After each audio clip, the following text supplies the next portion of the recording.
Nombre, chapitre 11.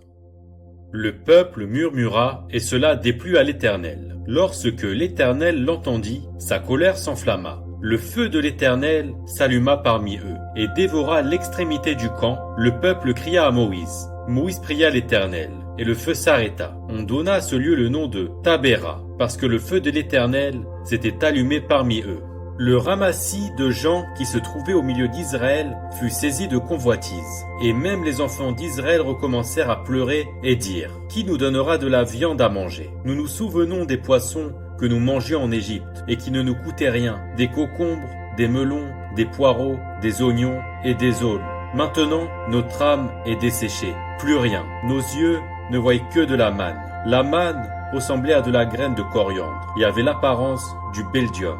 Le peuple se dispersait pour la ramasser, et il la broyait avec des meules, ou la pilait dans un mortier. Il la cuisait au pot, et en faisait des gâteaux. Elle avait le goût d'un gâteau à l'huile. Quand la rosée descendait la nuit sur le camp, la manne y descendait aussi. Moïse entendit le peuple qui pleurait, chacun dans sa famille, et à l'entrée de la tente. La colère de l'Éternel s'enflamma fortement. Moïse fut attristé, et il dit à l'Éternel, « Pourquoi affliges-tu ton serviteur, et pourquoi n'ai-je pas trouvé grâce à tes yeux, que tu aies mis sur moi la charge de tout ce peuple? Est-ce moi qui ai conçu ce peuple? Est-ce moi qui l'ai enfanté?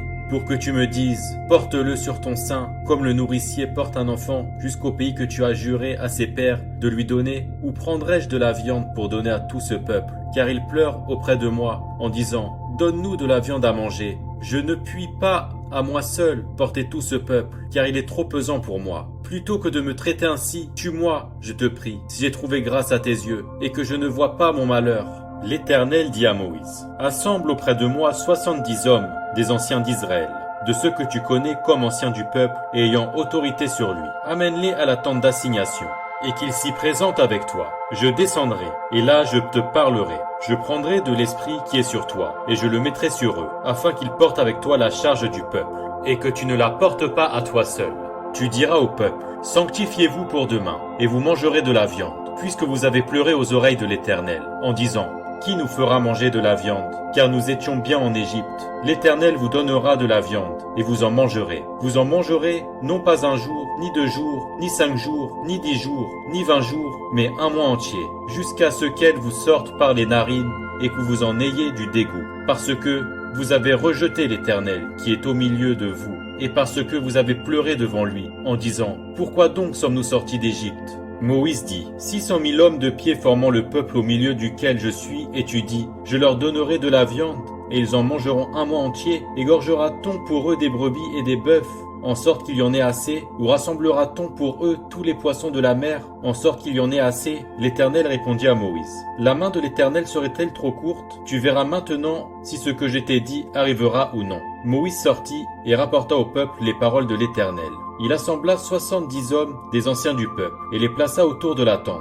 L'Éternel descendit dans la nuée, et parla à Moïse. Il prit de l'esprit qui était sur lui, et le mit sur les 70 anciens. Et dès que l'esprit reposa sur eux, ils prophétisèrent. Mais ils ne continuèrent pas. Il y eut 2 hommes, l'un appelé Eldad et l'autre Médad, qui étaient restés dans le camp, et sur lesquels l'esprit reposa, car il était parmi les inscrits, quoiqu'ils ne soient point allés à la tente, et ils prophétisèrent dans le camp. Un jeune garçon courut l'annoncer à Moïse, et dit, Eldad et Médad prophétisent dans le camp. Et Josué, fils de Nun, serviteur de Moïse depuis sa jeunesse, prit la parole et dit, Moïse, mon Seigneur, empêche-les. Moïse lui répondit, es-tu jaloux pour moi? Puisse tout le peuple de l'Éternel être composé de prophètes, et veuille l'Éternel mettre son esprit sur eux. Et Moïse se retira au camp, lui et les anciens d'Israël.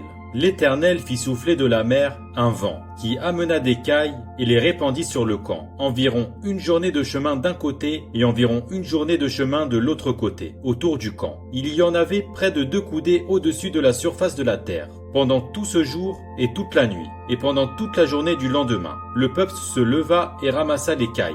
Celui qui en avait ramassé le moins en avait 10 homères. Ils les étendirent pour eux autour du camp. Comme la chair était encore entre leurs dents, sans être mâchée, la colère de l'Éternel s'enflamma contre le peuple. Et l'Éternel frappa le peuple d'une très grande plaie. On donna à ce lieu le nom de Kibroth Hattaava, parce qu'on y enterra le peuple que la convoitise avait saisi. De Kibroth Hattaava, le peuple partit pour Hatséroth, et il s'arrêta à Hatséroth.